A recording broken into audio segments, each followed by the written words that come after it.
All right, you're seeing me. Welcome to another episode of Frags and Beer Radio Live, where we get together and talk about the past week in geek, the news and different events that have happened in the geek sphere all around the world. So we're talking tonight. We are joined by Russell as usual. Welcome, Russell. Hello. And we're joined again by Jude, who was with us last time we did another movie talk. But tonight we're going to talk about Ghostbusters. Welcome back. Good to be back. Before we jump into the meat, nitty gritty of the show, though, we're going to talk about a few lighthearted things and a few fun things and some exciting things that have come out recently. And, you know, everybody knows that the eighth Harry Potter book is coming out, being written, I believe, by the guys who did the screenplay for the play for The Cursed Child. With J.K. Rowling, presumably. Right, probably with her kind of overseeing it in editorial. It's a group. The eighth book is a group project or something. Yes, it's not written by Rowling. Yeah. Oh. Yep, but I'm sure she had a lot of oversight and consultation kind of Cool. involvement. I'm sure because her name, if you look at the cover, her name is the biggest name on the cover, even though she didn't actually physically write the book. Has to be though. Oh yeah, so that book's coming out end of the month, and a lot of people are excited, which I don't blame them. I mean, those were really popular books; they were fun books. I loved the Harry Potter series. I'm not gonna lie; I'm not ashamed to say it. And with the news that the book was coming out recently, actually, I think 5 days ago they announced that Warner Brothers has copyrighted Harry Potter and the Cursed Child for film rights. So Warner Brothers, who owns the film rights to the Harry Potter franchise, has copywritten the title. So we're fairly certain, like, I guess it's not set in stone until they actually start filming, but we're fairly certain we're going to get an eighth Harry Potter film, which has got to be setting a lot of people just off, because I mean, it shouldn't surprise anyone. No, it's not one at of all. the most successful franchises in movie history. Oh yeah. It shouldn't surprise anyone. They want to find some way to keep that money machine going. Oh, absolutely, and I was pretty pleased. I mean, there were a couple of misses with the Harry Potter movies. There were a couple of times where they could have done better, I thought, but overall, it was such a great ride for those. What did we have? 7 films, I think we had. 8 films. 8 films. Remember, they split the part last 1 book and into part 2 movies. Right, they split those 2 exactly. That's the one thing I can fault that franchise for. It started the horrible trend of the last book in a movie franchise based on a book series being split into 2 movies. Yeah, when they should have. They started that one. Which they should have split. In my opinion, they should have split Goblet of Fire rather than the last one, because Goblet of Fire was missing so much from the book. I remember seeing. Time for Gillyweed, though. Yeah. What's that, Jude? That was just a weird. That was that era of CGI. Yeah, I remember obvious. how massive. I remember how massive the Goblet of Fire book was. It was so thick. It was just so thick. Yeah, it was. I think it was the biggest, if not the second biggest one. My wife could probably answer that for sure. But I remember I went to see it with a friend who didn't read the books. And that was the only film of all of them that he walked out of, and it's like, that didn't really make a lot of sense, and it wasn't very good. And I understood it all because I had read the book before I went to see the movie, but then I stopped to think about it, and I'm like, yeah, they cut so much out of Goblet of Fire. What one did he walk out of? Goblet of Fire. No, he didn't walk out of it, but when we got done and left, Goblet of Fire, he didn't think was a very good movie. He didn't get it. Because the one I enjoyed the least is probably the first part of the Deathly Hallows, because not a whole lot happens in that movie. Yeah, because they built up to so much stuff where not a whole lot happened in the first half. They could have just made it one movie. Yeah, but I think Goblet of Fire could have been split, because that made me realize that there was a lot of stuff in the book that they cut out of the movie. That if you had read the book first going into Goblet of Fire, it made total sense, because you'd read the book, you knew everything that was happening. But watching the movie without the book as a reference, there was so much stuff that was cut out that all you thought it was about was the games. And there's so much more going on in the book and than the just start of their budding love life. Yeah, I mean, there's so much more going on than just that, and that's all the movie really had in it. And the story of giant love between Hagrid and that one woman. Go ahead, Jude. Although I just sort of real, but then again, if we made that Goblet of Fire into 2 movies, then that would mean we would begin that trend way too early, and would we have been made would we have been done would the world have been in a much worse place now, or Uh, would we have been weaned out of it, and then and then the companies are like, oh, screw it, let's just try and let's just start yeah. trimming fat. I don't mind being a lover of books and seeing so many book adaptations done in movies. I don't mind when they split a book into two, as long as they do the movies close together. So far, they've done that. If they did, let's say, for instance, the last Hunger Games, and I know a lot of people didn't like the Hunger Games and blah, but I enjoyed both the book and the movies separately. I like the first movie and the Catching Fire, and then everybody. And then wasn't like part 1 and 2 of Mockingjay like completely? They killed Finnick, and then she goes with Peeta in the end. I mean, yeah, wow. it was different as far as I understand. I haven't read the last book yet, but And then they randomly kill her sister right at the end. I didn't read the books. I only saw the movies. when they do them close together, usually a year apart, it's not so like if they did a normal movie run where like a franchise does a normal franchise does a movie every 3 years is generally the average. Yeah, if they did it like that, that wouldn't work. Like I wouldn't want to see part 1 and part 2 of a book movie adaptation like 3 or 4 years apart. That would suck.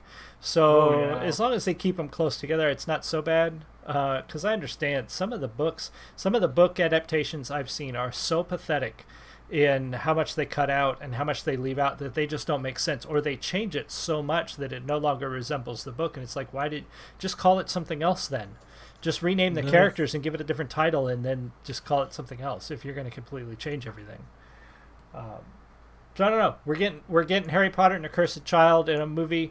Haven't read the book yet, obviously, because it doesn't come out to the end of the month. But we do have it on pre-order, so I'm sure I'll read it as soon as my wife gets it first. Because if I touch it, I'll probably wind up in a shallow hole in the backyard.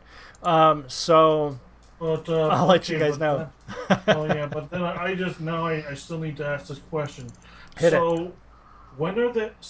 If they go adapted for movies, will people get mad if they recast Hermione with Emma Watson? They won't. I don't know if she'll be old enough to play the character in the book. But then that play, remember that controversy? Right, yeah. And then it's just like, will people get mad? Probably. It's about curiosity. What, did they have a black Hermione in it or something? Or if they don't cast. I think he's asking if they don't cast a black Hermione, will people be pissed? And I think people will be pissed either way, honestly. Yeah, I know. If it takes place in the same cinematic universe as the original films, it would make sense to not just randomly change the race of one of the characters. Yeah. That would make it hard to explain other things. Like, I don't know. I didn't have a problem with the casting of Hermione in the play because. But I didn't either because it's a play. I don't care. I personally just don't care. It's just, I'm just looking forward to the future outrage. It's just a future outrage to look forward to. Oh, absolutely. It's all about continuity. Yeah. If it's not in the same universe, they can go ahead and change the actor. Change the character all they want. But if it's in the same universe, it's kind of be hard to explain. Yes, and alternate universe Harry Potter. There you go.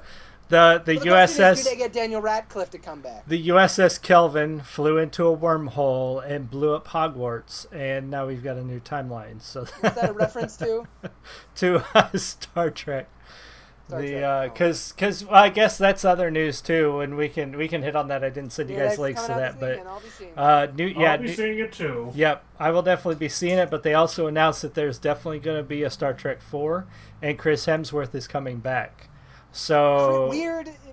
Why? I don't. That was his first movie role. I will say that was technically. Yeah. It was his first movie role. Some people are. I've seen some speculation that they're gonna be they're talking about like using the Guardian of Forever, so some time travel or possibly some resetting of the timeline. I don't know. By the way, do you guys know who the actor Colin Salmon is? He was a bell. I suck at names. If you've seen Master of None, you would have seen him, but which is on Netflix. He was Moira's fiance in the first season of Arrow.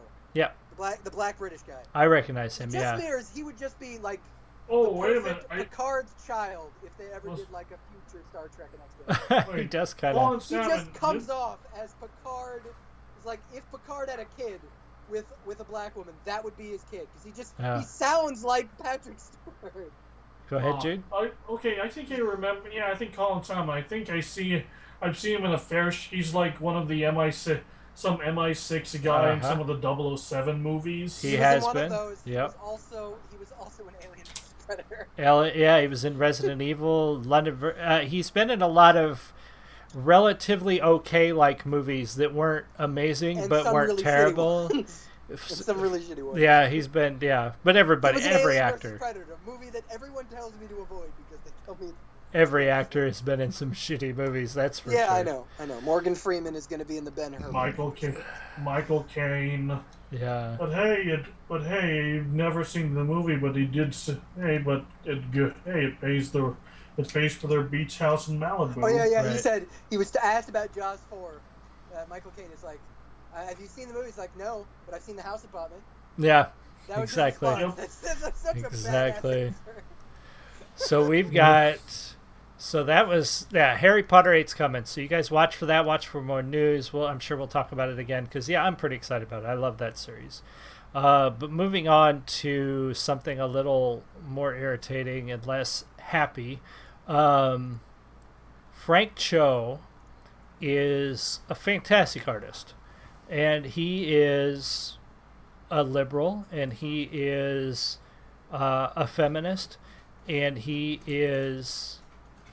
likes check marks all. He's a check mark. In the ally worksheet, he puts all the check marks. He does because he is, and he always has been, and that's been Frank Cho throughout his entire career as an artist for Marvel, and he's been pretty much Marvel exclusive forever. But he branched out recently and started doing some covers for Wonder Woman.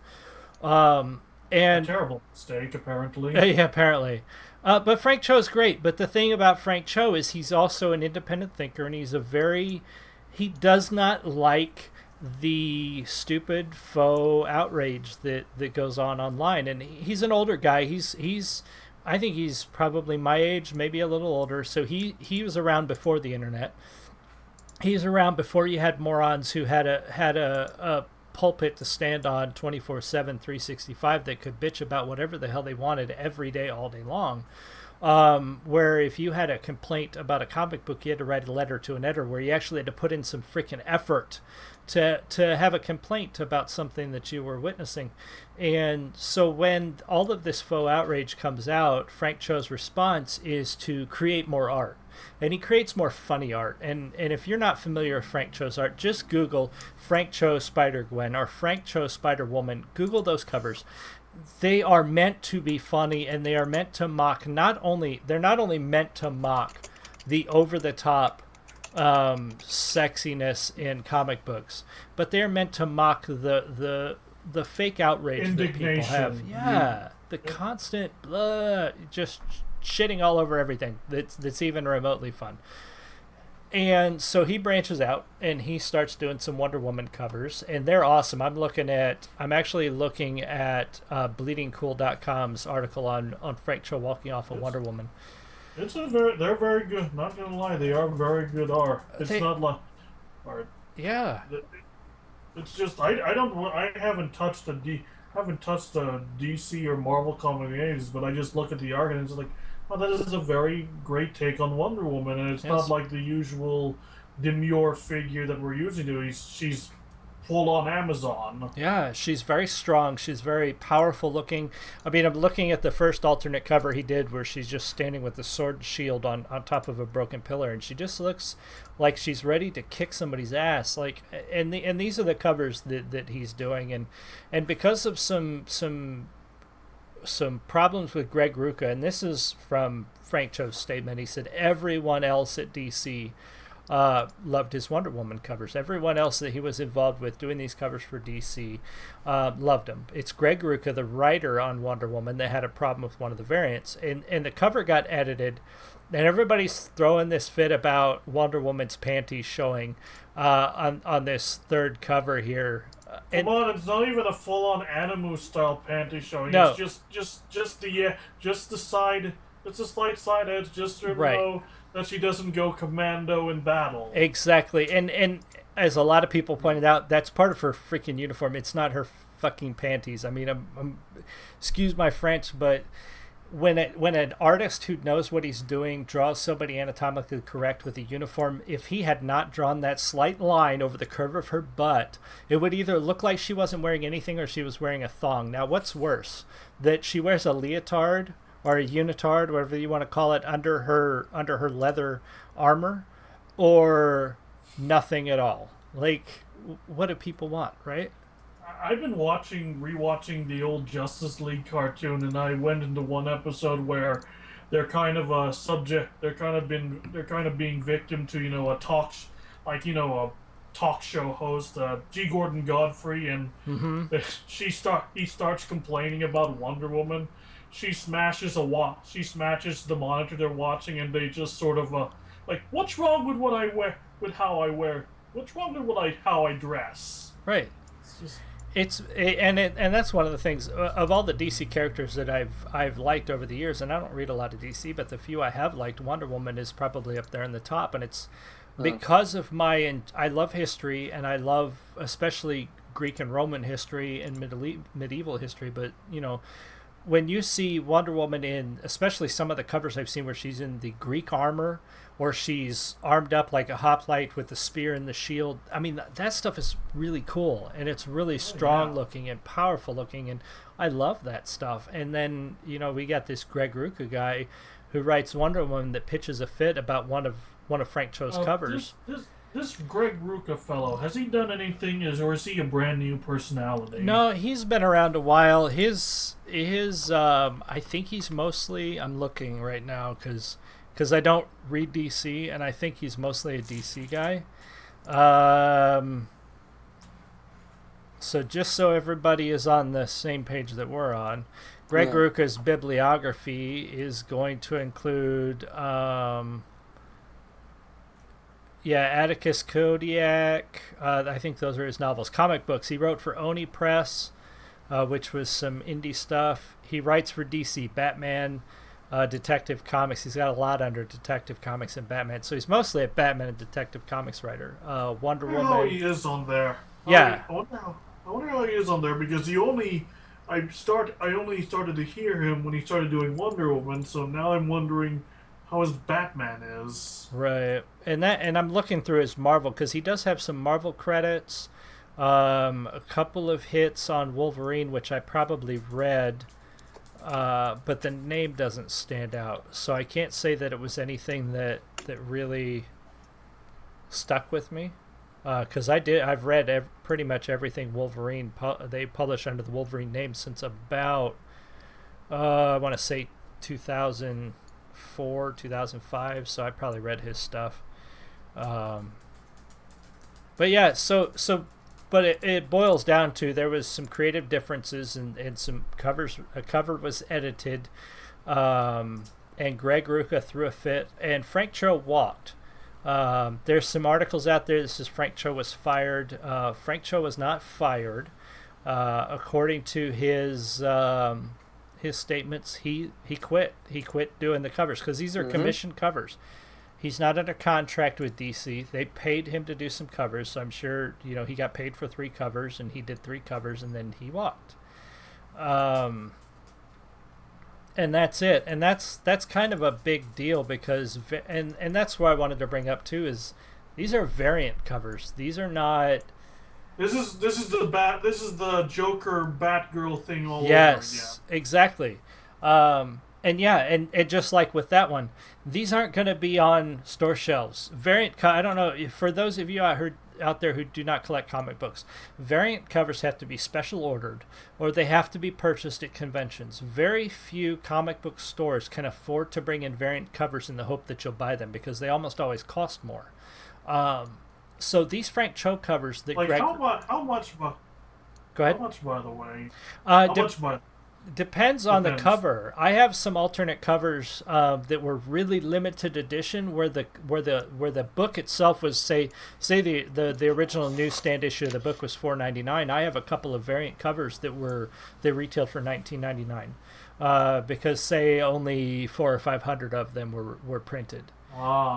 Sometimes they're the same price, but they still cost, because a comic book store has to special order them. They don't come in the normal You run. still have to incur an extra fee just to have the luxury of having your own thing. Exactly. So these aren't covers that you're going to walk into your local comic book shop and are just going to see sitting there. So your kid, if you're Greg Rucka, your young daughter who you're afraid is going to be offended by this Amazon strong female character who's been in DC Comics for probably 50 years, she's not going to have to bear witness to her unitard To a body positive role model. right? Because so that's the thing with all of these. They're alternate covers, and Frank Cho's covers were alternate covers, and he's walked, and that's sad because it was his first branch out from Marvel Comics, and as much as Marvel Comics is going down the toilet, for him to branch out to DC and get shit on like this, that's pretty disheartening for the big two, as far as I'm concerned. Because I thought that DC would probably be a bit more with like have it said screwed on it might bit more correctly, even with all their reboots compared to Marvel, but that's disappointing to hear. Yeah, exactly. It's really unfortunate. So yeah, we talked about that for a while, but comic books are a big deal for me. So, but yeah, check it out. Give Frank Cho some love. Check out his art, because dude's got. I just like him. I like him as a person. He's a decent guy. I mean, when everybody got outraged about one of his covers, he got paid. I think he got paid $500 for a commission cover he did that everybody got really pissed off about. So he took that $500 and he added $500 to it, and he wrote a $1,000 check to a local women's shelter to show what it means to actually do something, as opposed to be on Twitter all the time bitching about somebody drawing sexy cartoon characters. So I mean, dude's cool. I like him. So give him some love and go out there and check his stuff out. Yeah, fair enough. So we're gonna talk about and I wanted to ask you about this, Russell, because you're a Pokemon guy. Yep. Are you on the Pokemon Go bandwagon? No, because I haven't had time. But I've heard it's really fun. I just haven't had time to do it. Yeah, I got everybody in my office except for me plays this thing. And I'm probably the same way. I don't have time, and I'm not really a Pokemon guy. It became I'm a big. Pokemon guy. I just only play the Pokemon main games. Yeah. I don't play Pokemon main games. I play Pokemon XY. I'm really excited about Sun and Moon. I don't really play many of the spin-off games. Right. If they can't connect to the original games, I don't care. Go ahead, Jude. Yep. I was there in '98 when I first got Pokemon Blue.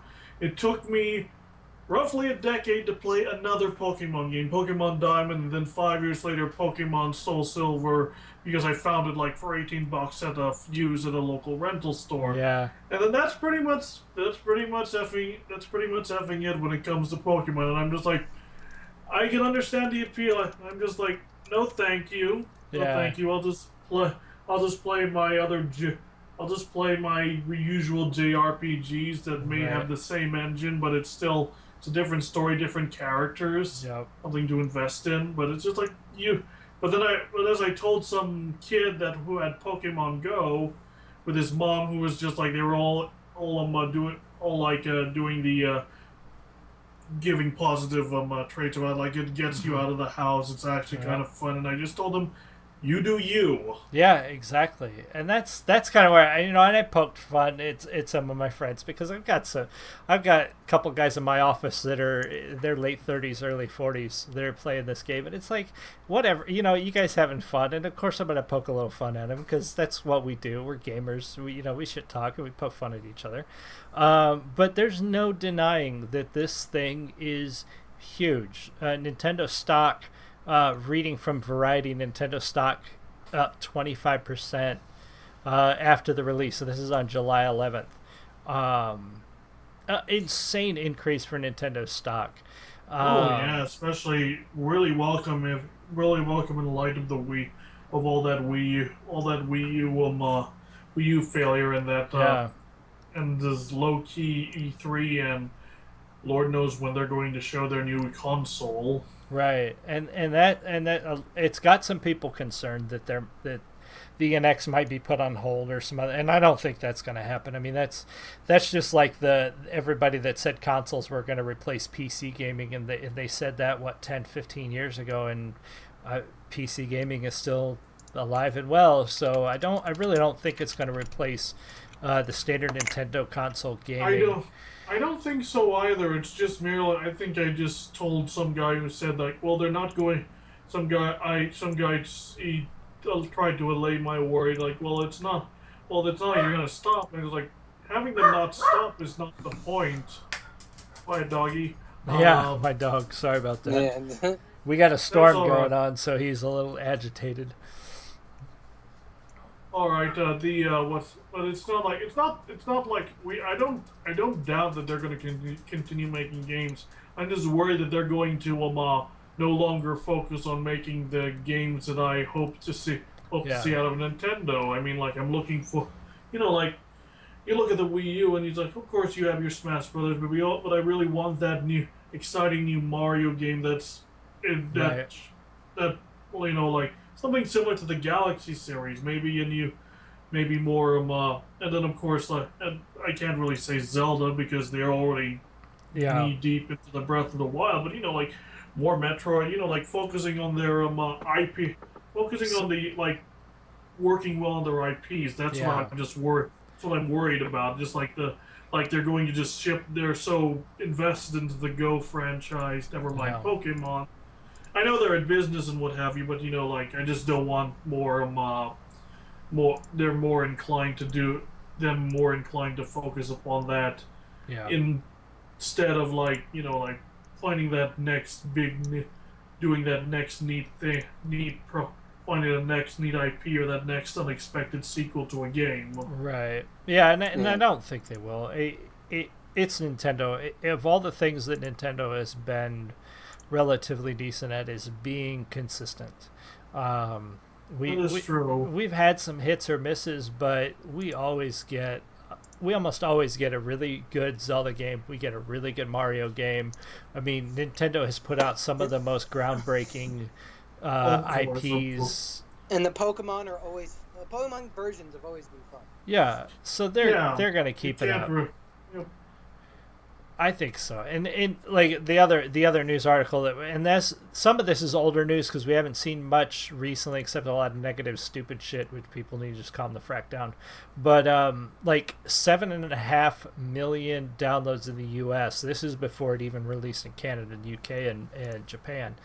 7.5 million U.S. downloads as of July 11th. And so far, if I understand right, they have more daily users than Twitter or Tinder, which is, I mean, that's pretty insane. Well, I swipe Yeah. right when you can catch a Pidgey. That's that Dragonite down the road or something. Right. Yeah. There was this great GIF. I don't know I don't know if you guys saw it, but it's like a Playboy channel or something. There's these scantily clad ladies, and it's like in a first person view, and the guy just moves them out of the way, and opens the thing, and there's a Snorlax waiting for. Right. And that's, you know what, I think that's the great thing about as silly as I think the game is personally, like my son, I love my son, but he's a gamer. All his friends are online. He doesn't ever go outside. He's not into sports. He's not into doing any of these things that a lot of kids, when I was a kid, I was never at the house. But he's always in his room. He's always playing games, or he's talking to his friends, or he's working on the next RPG thing, or whatever he wants to do. And the other day, he comes downstairs, and he's putting his shoes on, and I'm like, "What's going on?" "Oh, I'm gonna go out and play Pokemon Go." I'm like, dude hasn't left the house voluntarily, hardly at all, in the last probably 3 or 4 years, And all of a sudden, he's running out to to play Pokemon Go. And I'm like, shit, get out there and do it. He better savor it until the day he grows up and he has to go out into the has to go out and walk outside because he has to take it because he's gainfully employed. Right, you got to go to work. That's exactly it. And we got people down. I work downtown where I live here, so a fairly decent sized city, and I see people from big businesses in 3-piece suits down by the riverfront trying to catch their damn Pokemon, and it cracks me up every time. But honestly, they're out. They're not sitting behind their desk. They're not spending their lunch, browsing the internet. They're out walking around and doing stuff. It's kind of, it's good. Like this. I'm not quite sure if it's going. Now that just means now I realize I don't know if it's going to be part of they can fit it into their new serialized format, but it's in Pokemon Go, maybe. Yeah. It's in Pokemon. Isn't that reference to South Park? Yeah, it's in Pokemon. Yeah. I'm sure that we're going to see a ton of the next one I expect to see, I've said it a couple times, the next one I expect to see is when the Magical Creatures and Where to Find Them comes out, the next Harry Potter movie, the spin-off. The old school. I'm fairly certain somebody's going to reskin Pokemon Go, and it's going to be a Harry Potter themed game about catching magical monsters. It's a no-brainer that Warner Brothers is going to license that out to somebody. Who knows? Maybe somebody will resurrect Monster Rancher. Yeah. Goodness. Anybody remember that? Not really. Not really. I didn't play it myself, but you're going to see that. You're going to see tons of these spin-off games, which, again, if it's getting people out and walking around and doing stuff, as long as they're not being morons, that's a good thing. And falling off cliffs. Yeah, or getting mugged. Right, getting mugged or sneaking around the police station in the middle of the night, walking into traffic. With all of this, as exciting as this is and as really cool as this is, be smart, kids. Be smart adults. Pay attention to your surroundings. Don't blame it on the game. I'm getting tired of reading articles where so-and-so says Pokemon Go made me walk into traffic. No, Pokemon Go didn't make you walk into traffic. You did that yourself. If you can't cross the street looking both ways without getting hit by a car, you're doing it wrong, not the game.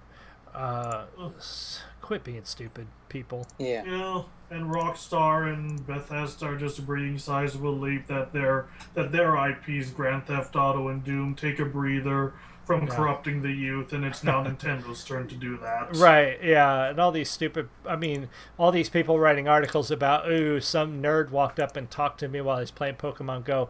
You know what, get over your damn self. That guy talking to you, he probably doesn't want to date you. He's not even thinking about that. He's thinking about the really cool game that you're both playing, and he thinks that he's talking to somebody that's enjoying the same thing.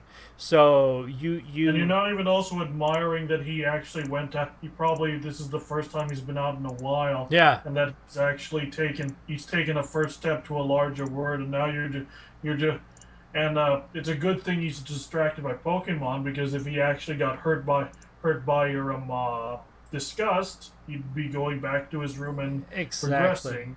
Exactly, and that was a read a great story. I don't know if you guys saw it, and I shared it on Twitter and Facebook. But there was a story. A mom was talking about her autistic child who's played Pokemon Go for the first time, and how excited he got catching Pokemon and started running around their neighborhood, talking to strangers. Like, this is a kid who, she said, didn't verbally communicate with hardly anybody.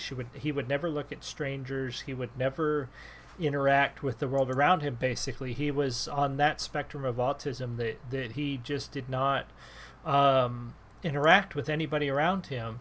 And all of a sudden he gets this game, and he gets so excited about this game, and he sees other people playing this game, and he's talking to people. He's making eye contact with strangers. He's talking about how excited he is with people he doesn't even know. And she's just watching this happen, and I cried. Like, I'm gonna admit it. Really? I'm reading this story and I'm tearing up, because here's a kid, you know this kid has been locked in this little world, this little safe cube, that was comfortable for him, and his mother so much wanted him to be able to experience the world, and all of a sudden this game gets him out there, and he's experiencing things he's never experienced before, and his mother's just watching it. Like, I'm thinking of this as a parent, like, this is freaking amazing. And then you flip over to the next side of the internet and you read this article about this woman who's like, ew, nerds were talking to me. It's like, you know what, fuck you. Like, Yeah. you're out in public playing a game that other people are playing, and yeah, that smelly nerd walked up to you and wanted to talk about the game you guys are playing. Get over yourself. You're not that damn hot. You know, little kids are getting out and actually doing things. Done more in the last 2 weeks than Michelle Obama has managed to do in 7.5 years. Yeah, it's just, that's amazing. I mean, I've seen people that I've never seen leave their porch in my neighborhood. I mean, we've got a family that lives next door that never leaves the house. Except to get in their car and like drive to work or drive to the store, and all of a sudden they're wandering around the neighborhood together as a family. I've never seen them walk. The little girls go out and play, and one of the guys walks the dogs, but I've never seen them go out and walk around the neighborhood. And now they're out walking around, catching Pokemon. Like, I mean, how are they walking? Is it just like they're just like walking down, or are they just actually like walking in other people's yards? No, on the sidewalk, just like you would see a family walking on the sidewalk, except they got a phone in front of them, and you can tell what they're doing because they're moving the phone around, but they're not walking into people's yards or sneaking around people's houses or anything like that. No. I'll say this about this: I'll say this about Pokemon Go. It sort of gave me an excuse. You know, it's just like for some reason the local Starbucks use it as an excuse to have these thematic Team Instinct, Team Valor, and Team whatever, Team Frappuccinos. And I was just like, I looked at the sign and looking at them and was like, hey, do I have to have the app? What's it called again? Do I have to have the app to enjoy that? And like, no, you can have like sweet. And I think a couple of days ago I had Team Instinct, which was a lemon bar with mango flavor, and that was actually not quite bad. Yeah. I can't wait to try the other ones later on in the week. And you know what? We gotta remember too, and people are so quick to be judgmental of stuff like this, and even I was right at first. I'm like, oh, Pokemon, this is silly, but honestly, people are having fun. Who gives a shit? Let them go out there and have, you know. As long as they don't pick my pocket or break my leg. Exactly. Yeah. Perfectly said. Exactly. All right, so we're going to move into the meat of the discussion. Hopefully, I think 20 minutes is probably a good time to talk about this. I have not seen it. maybe not. We'll hit a quick topic real quick first. I just want to say about and I want to say this from my standpoint. I haven't seen Ghostbusters yet. I'm working purely on numbers and facts, and I'm going to say one thing: it has had a decent opening for a comedy. If you go look at the comedy genre on Box Office Mojo, and that's what I've been going through and looking at, it's had a decent opening. It hasn't been a fantastic opening.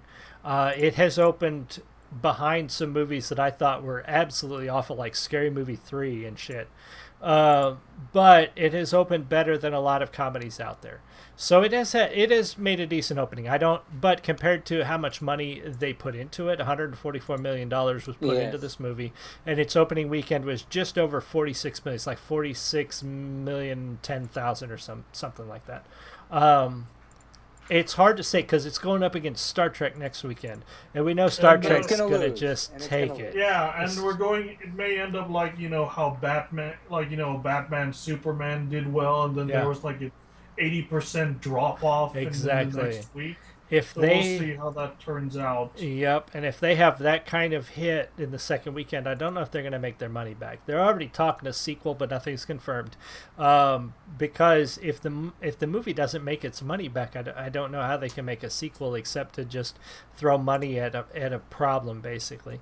I'm also I'm baffled by like one of the things that may guarantee it sort of flophood is because apparently China doesn't want to sell. Yeah. Want to show it. That's a big hit. China didn't want it, and I'm not really sure why. I can speculate why, but we're not. This is so here. weird because their their like headline beer they sell around the world, Sing Tao, had an entire Times Square marquee dedicated to it in the Yeah. climax of the movie, and I'm just like okay. I mean, Yeah, just like I don't know, but it doesn't make any sense why they didn't want it. But that is a huge hit. You're right. That is such a huge hit because American comedies, and this is something I had learned recently, that American comedies are the way they are, and they do so well in China because of the way they are, and that's why we get pretty mediocre comedies that we don't find very funny because they do really well in China.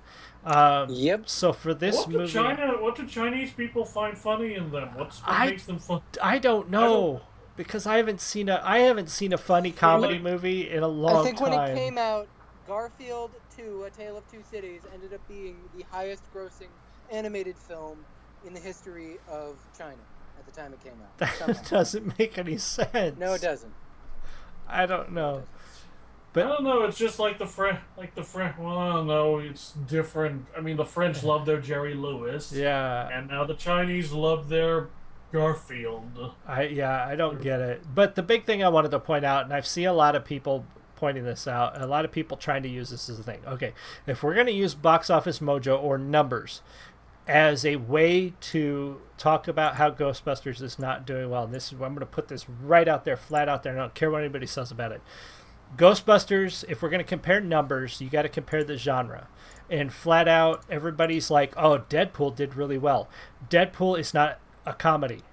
Deadpool was a funny movie. Nope. It was a funny as fuck movie, but it is not a comedy. It is an action movie. It's not a superhero movie either. Everybody's like, oh, but it's a superhero, blah, blah. It's not a superhero movie. It's an action movie. When you look the genre up, it's an action movie. When you compare Deadpool to other action movies, it did amazing.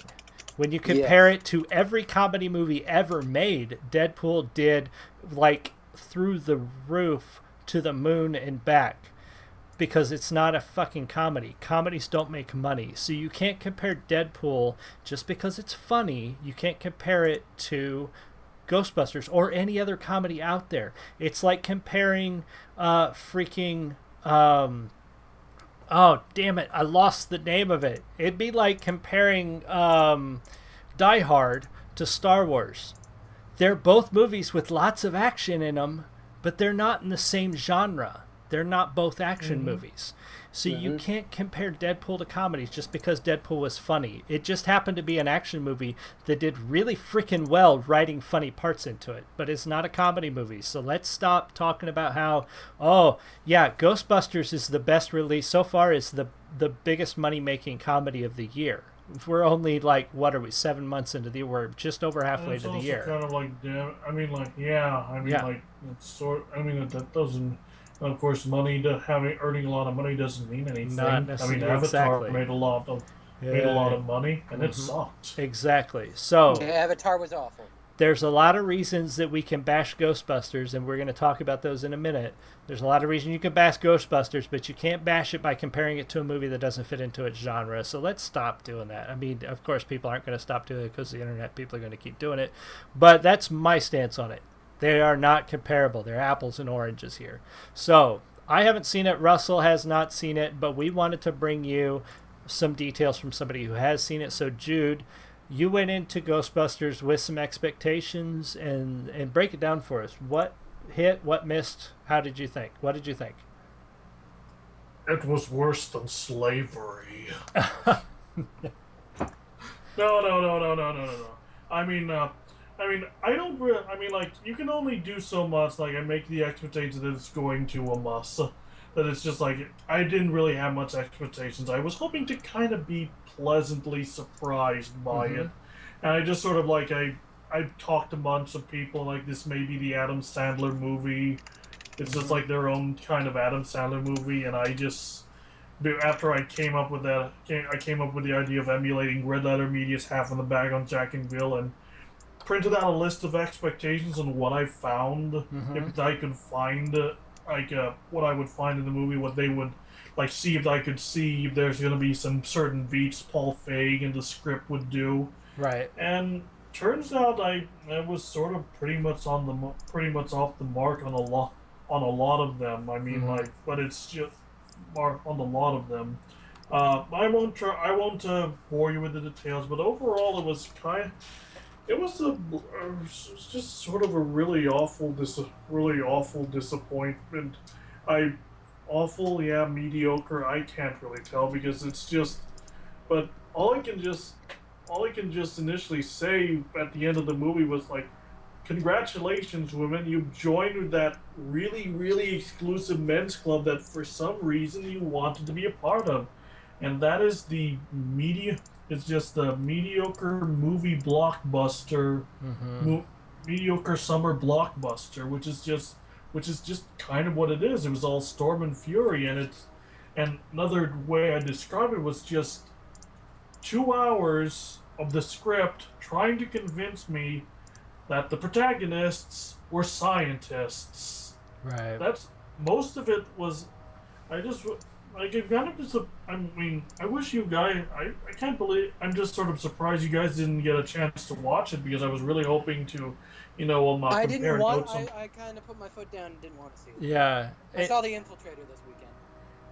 Oh, how was that one?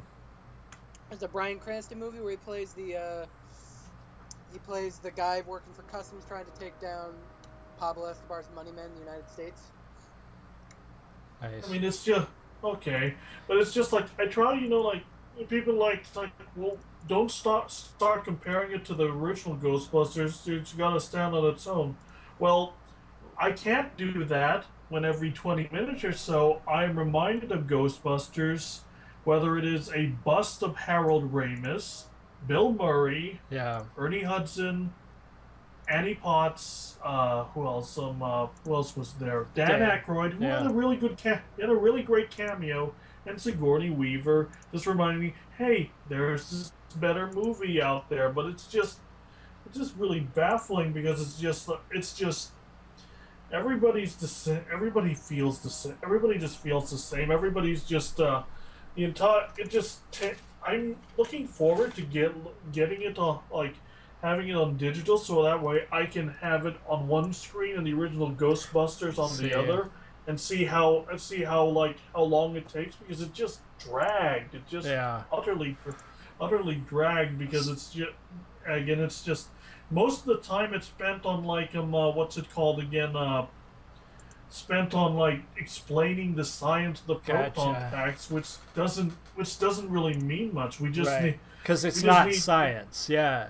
yeah, it needs to be succinct and it needs to be succinct and punchy, and it's just Yeah. I had to keep watching. I had to find myself watching the original Ghostbusters movie clips because Mm-hmm. it's just like remember when it's just like when Kristen Wiig's character gets fired from tenure from Columbia, I believe, by Tywin Lannister, who Mm-hmm. plays the dean and who Who? Tywin left. And yeah, Charles Dance was Ty. No, Charles Dance played the Dean. And I was like, oh hey, it's Tywin Lannister. Yeah. It wasn't because it was because after she gets fired, which by the way was because of the YouTube video and because of the incredulity of the material, not because she was a woman. He was Yeah. actually pretty darn hopeful that she would fit into Columbia. They spent a good, what's it called again, 10-20 minutes like, hey, what are we going to do? What are Mm-hmm. we going to do? What are we going to do? And how are we going to do something? Where, in the original Ghostbusters, most of it is just, and also by the way, most of it is just snark and dancing and just sort of rambling. Oh my God, what are we going to do? And then Kate McKinnon's character, just says something random. It's just in the first movie, it's like 1 minute scene. Aykroyd already knows, like, it's just like listing off that they can't go to other colleges, and Venkman is like, is so utterly like optimistic about like going into, hey, let's go into business for ourselves, Right. and it's just like that's all you need. That's all you need. Yeah. Instead, we're Get just into wasting it. time.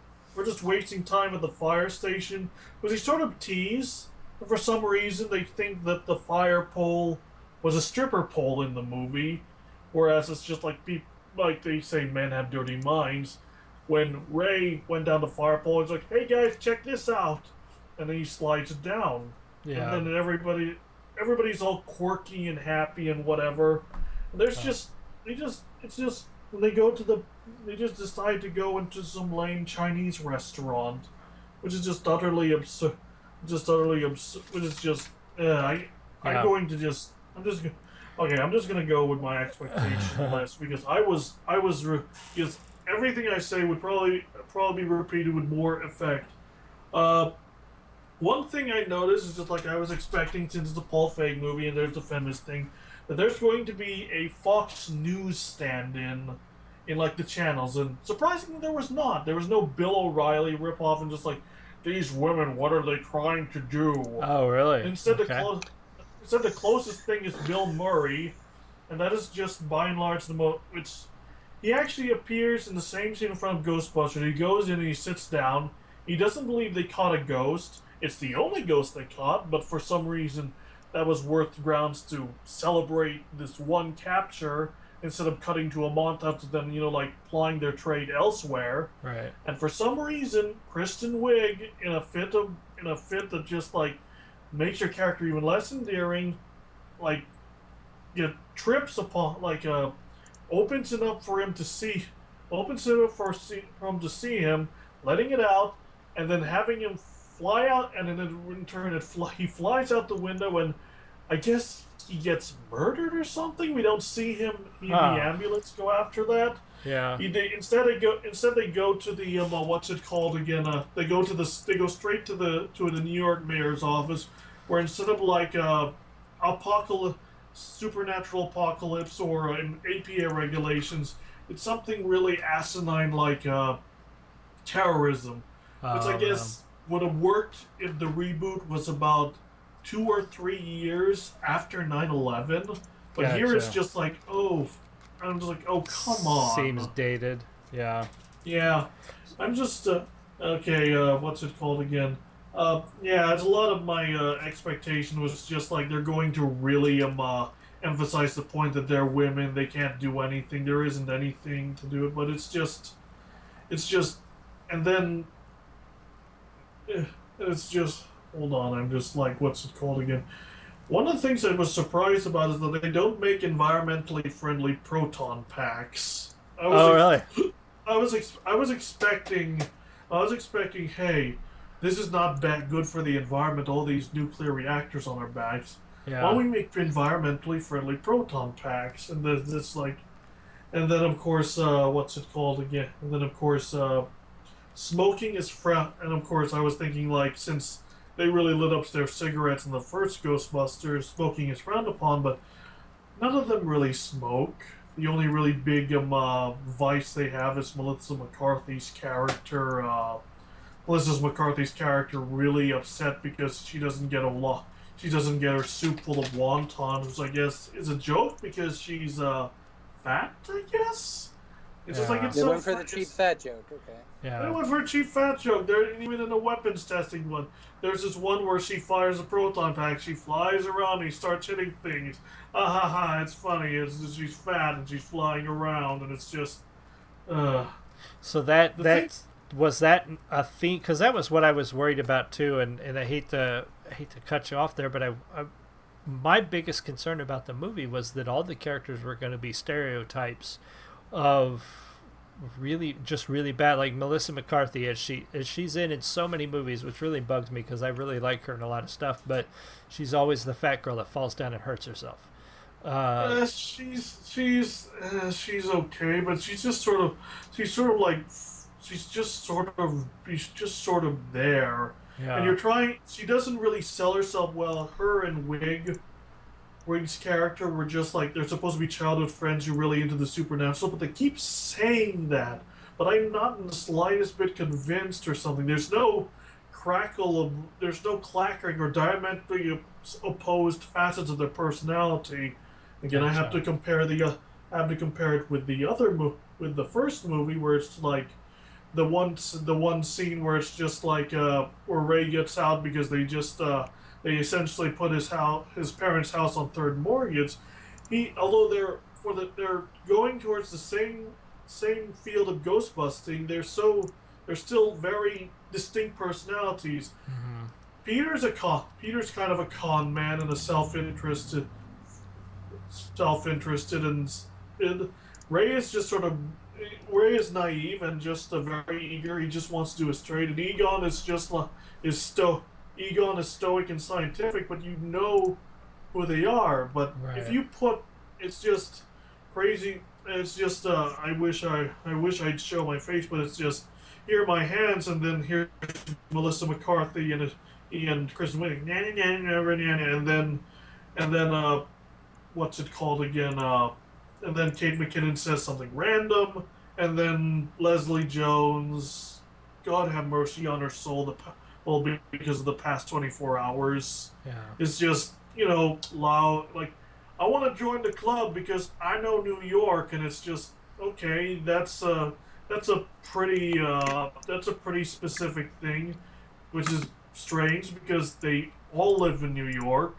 Right. And why would it's not like we needed to know anything. I mean, like everybody, all like Egon and like, okay, that's I guess something. And then it's like, I'm joining the club because I know New York, where Yeah. it's just where So it's they just, all live it there. was a very they all lived there.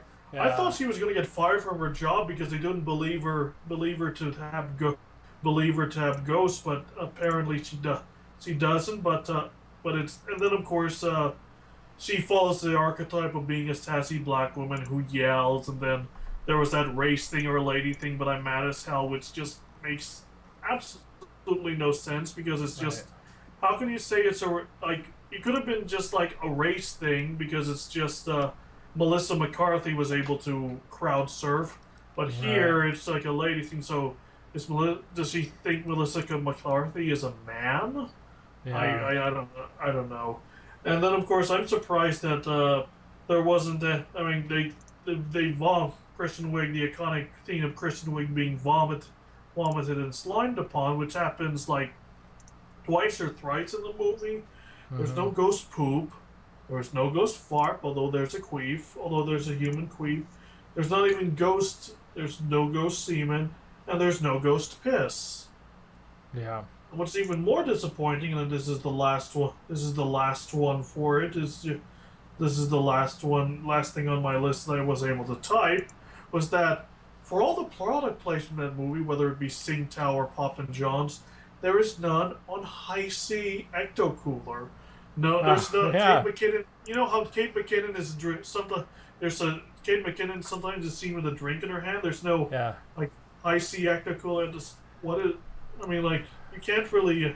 How are you just not even doing anything on that the most iconic drink that come out of Ghostbusters? From the franchise. Yeah. They brought back Ecto Cooler apparently. Yeah. In Yeah, the stores. Yeah, it definitely did. So it sounds like in correct me if I'm wrong, but it sounds like the movie was just okay. Like you said, it had a couple funny parts, but it was relatively just kind of okay.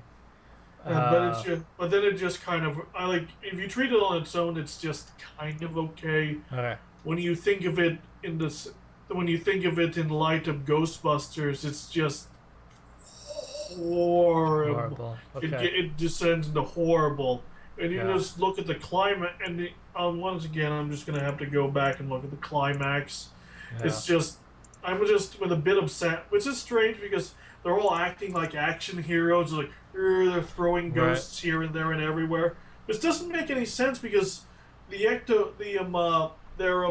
what do they call those again? No, I can't remember what they're called The again. proton packs.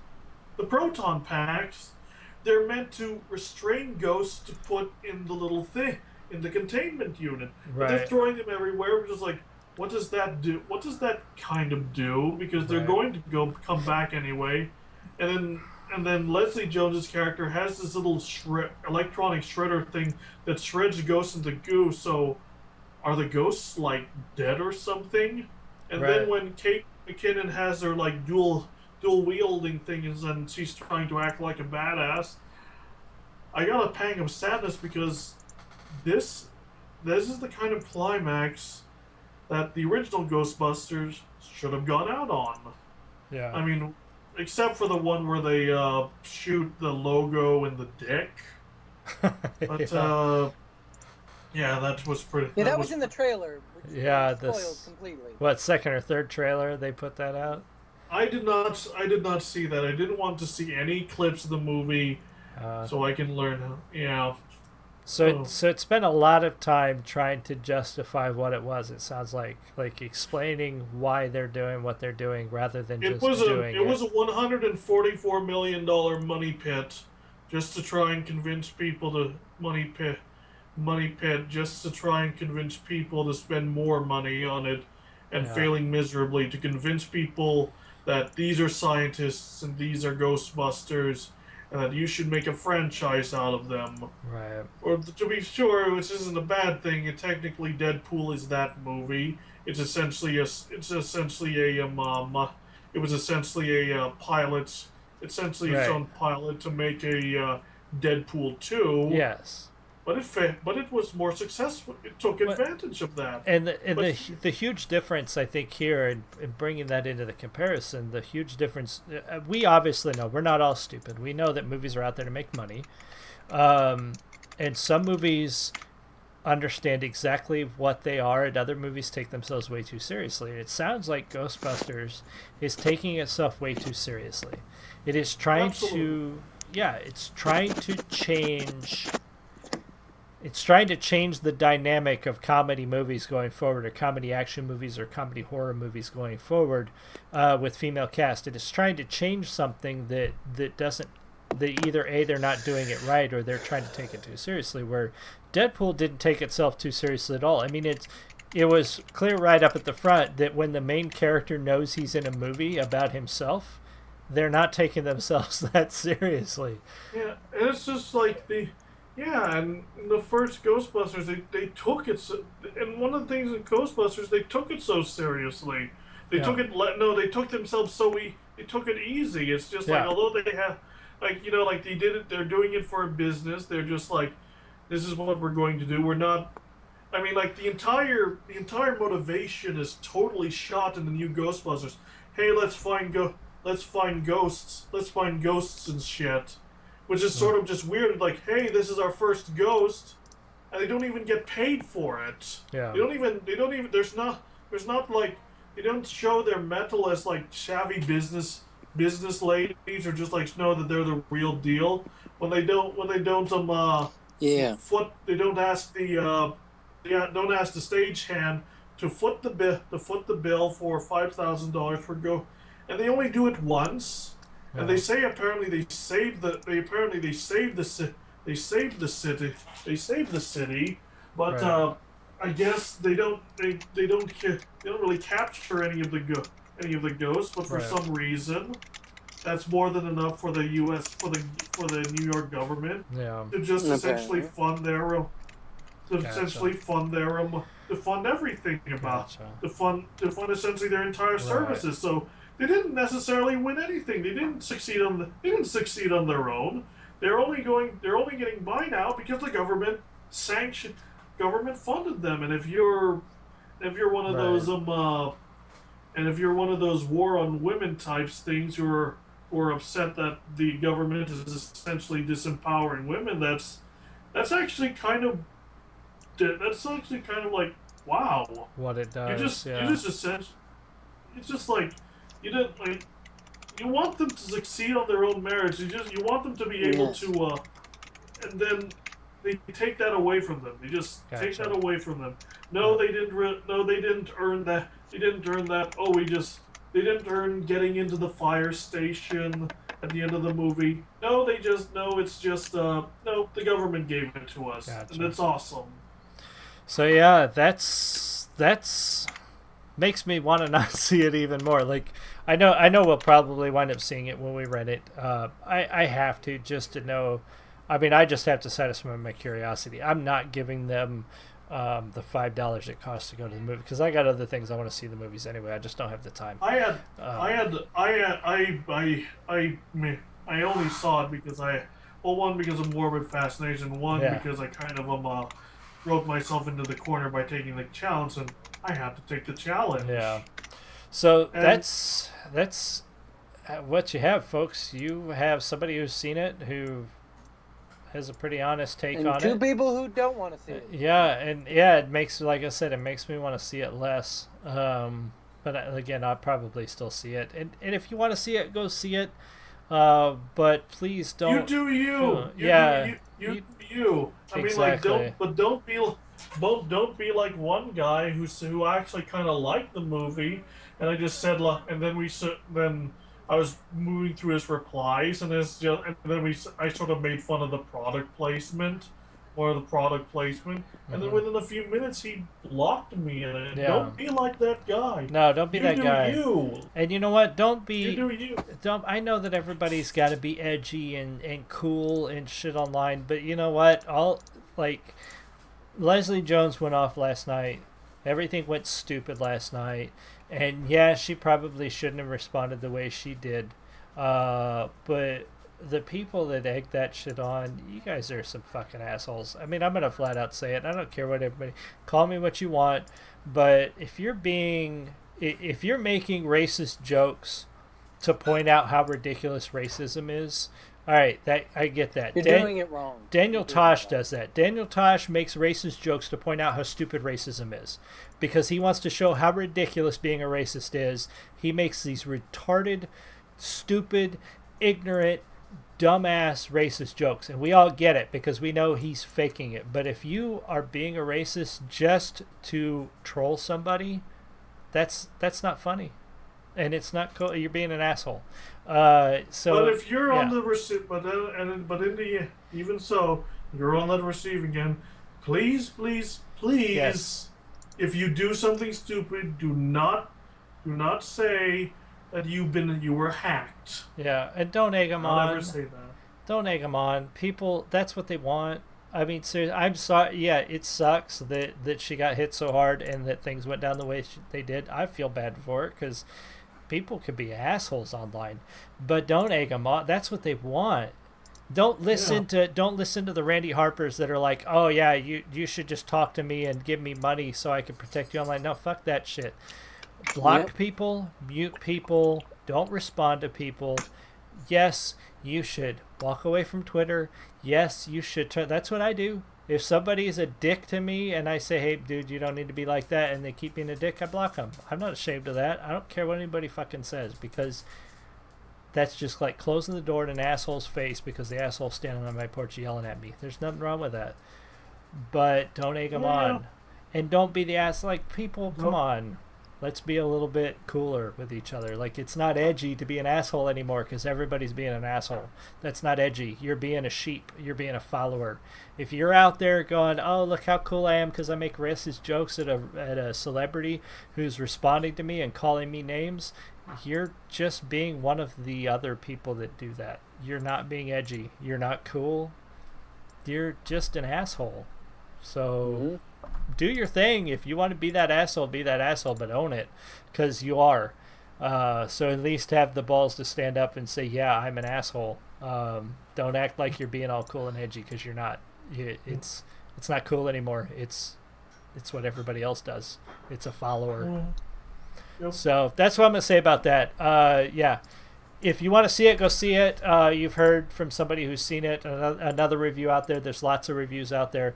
Read a lot of them. Don't read one review, because there's some of them out there that are like having sex with this movie. They love it so much. And then there's some other reviews out there that are so bad I can't believe that they didn't go into it just wanting to write a bad review. I'm gonna sit. I haven't seen it yet, but I really I'm tending to lean toward it probably just being kind of an movie, which has been pretty much every comedy over the last 10-15 years. It's just been kind of who cares, because they've all kind of just been so I don't expect anything much more or much less. But you know what, you go see it if you want. Don't see it if you don't want to. And if people give you shit for not seeing it, love it, hate it, hey, you live in a world where there are people who will defend Man of Steel, or who defend the Michael Bay's Transformers. Yep. You're part of that. You're part of that special niche. You're part of that special niche that loves what people have their eye towards. Exactly. Own it. So thanks for joining us tonight. It's been a good discussion, a lot of new topics. We're going to be talking about, we probably won't talk about Star Trek next week, but the week after we'll be talking about Star Trek. Next week we're going to be talking about The Killing Joke. Next week, go see it, because this week's been some spoilers. We didn't throw up a warning. I'm sorry if you listened, but you shouldn't have listened when we start talking about spoilers anyway. But next week we will be talking about The Killing Joke and probably some other little tidbits, and we will be talking spoilers, because I'm going to go see it. Russell's going to go see it. And we're going to love the hell out of it, I'm sure, because, I mean, what's not to love? But who knows? We might be surprised and it might suck. We'll let you know. So if you like the channel, subscribe. Come back next week and hear about The Killing Joke. If you had any problems with what we talked about, tell us about it. We'll talk about it. But, you know, you want to be assholes, and I'll just say you're an asshole, because that's what we do. It's still worse than slavery. So, thank you guys. Okay. And we're